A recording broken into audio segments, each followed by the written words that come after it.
A few years back, Wacom had a product called the Art Pen. It was a pen that took a lot of the things that people loved about the standard Wacom Pro Pen and added one really interesting feature: barrel rotation. This is a sequel to that pen, and it's called, are you ready for this? The Art Pen 2. Let's check it out. This is Brad. He likes to review the tech. He also likes to draw.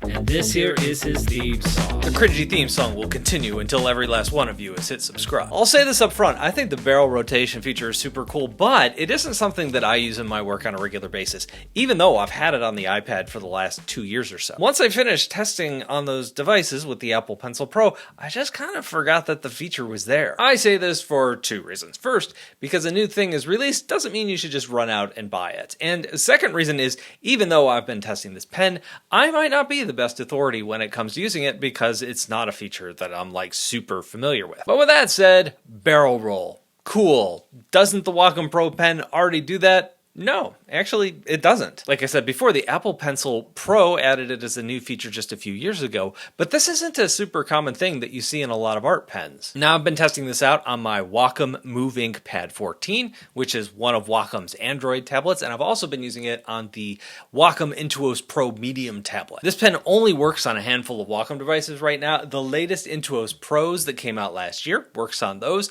This works on the Move Ink Pad, at least the 14-inch version that I have here. Not the smaller 11-inch version though.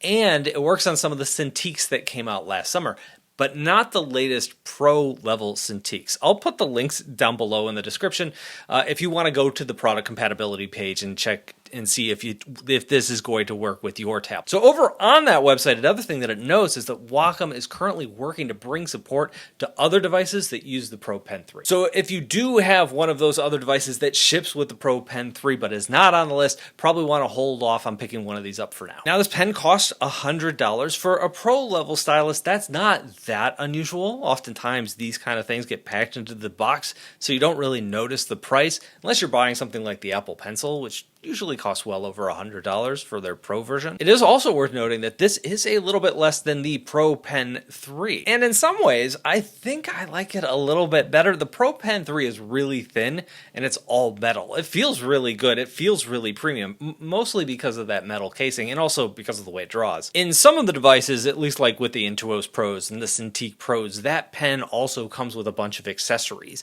One of the accessories that I really like is this little rubber barrel that you can kind of slide onto the top that makes it much more comfortable to draw with, at least for me. There's also some other features that come along with that kit.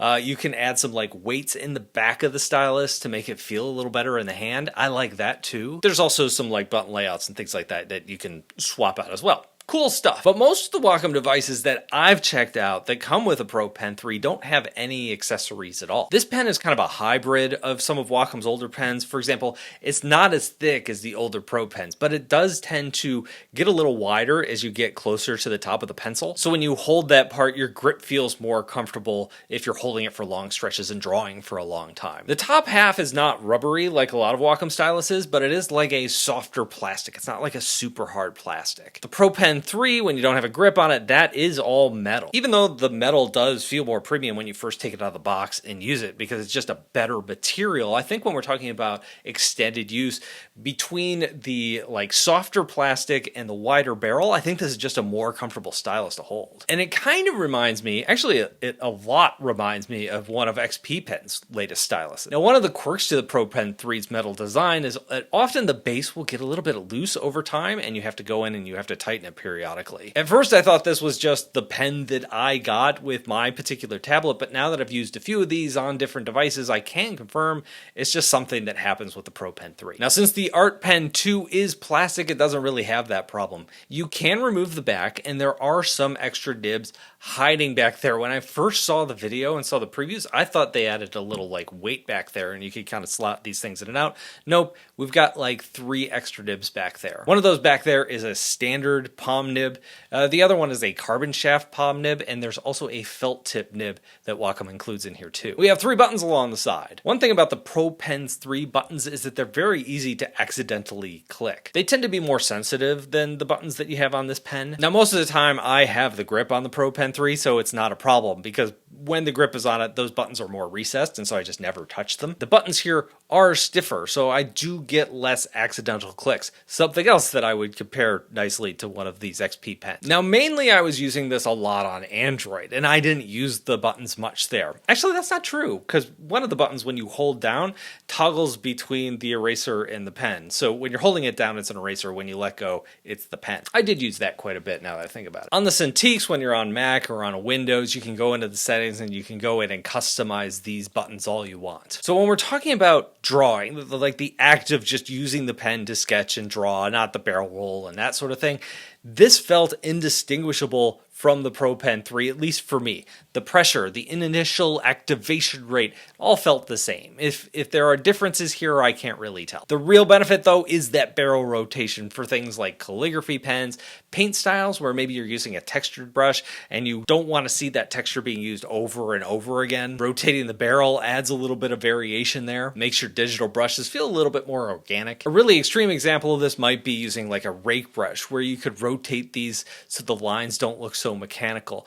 Also, I noticed that I could get some really cool, like organic looking smoke effects, or I could see this being used for flames or that sort of thing using the barrel rotation. I love using the tilt on this. Now, the tilt on this is almost identical to what I was feeling on the Pro Pen 3, but I think it's worth noting the tilt on here is really, really good, especially if you're in Clip Studio using some of the pencils. Some of this side pencil shading you get here is just, ooh, it feels so good. You're not losing any of that, even though you're switching to like a slightly different shaped tip on the top. On Windows and on Mac, I did have to jump in and update my drivers to get this to work, but I also had to update the firmware on my Intuos as well. The pen did work without the firmware update, but the barrel rotation did not. This is one of those things that it is tucked away in the settings. Might be kind of hard to find if you're not really looking for it initially. Now, once you do jump into Photoshop, you have to set up these brushes to take advantage of the barrel roll feature. If you open up the brush settings dialog, look for shape dynamics along the left-hand side.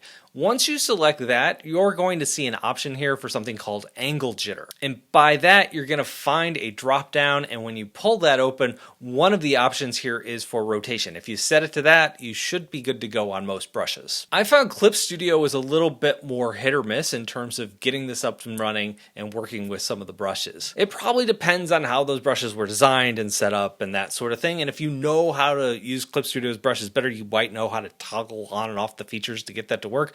But here's what I was doing. First, I was selecting the brush that I wanted to use, and then in the tools properties, there's a wrench in the corner. Go ahead and click that. Then a box will pop up, and in there, I'm going to select brush tip. And then in these options where it says angle, click on the box so that an eye shows up next to it. Then on the other side, you're going to see another box. If you select that, sometimes it is grayed out, but if it's not grayed out, you can select that and choose pen tilt. Once all of those things are selected, you should be good to go in Clip Studio if you're able to get this far. And like I said, it doesn't work on every brush. Like my rake brush that I was trying to use didn't work there, but it did work on many of the others. So why hasn't Wacom included this on their Pro Pens this entire time? I saw a comment on Reddit from well over a year ago that said something like this: Wacom is dealing with manufacturing issues. They currently can't make the art pen because some of the components aren't available anymore. They are currently trying to redesign and source new components for a new art pen. Is that true?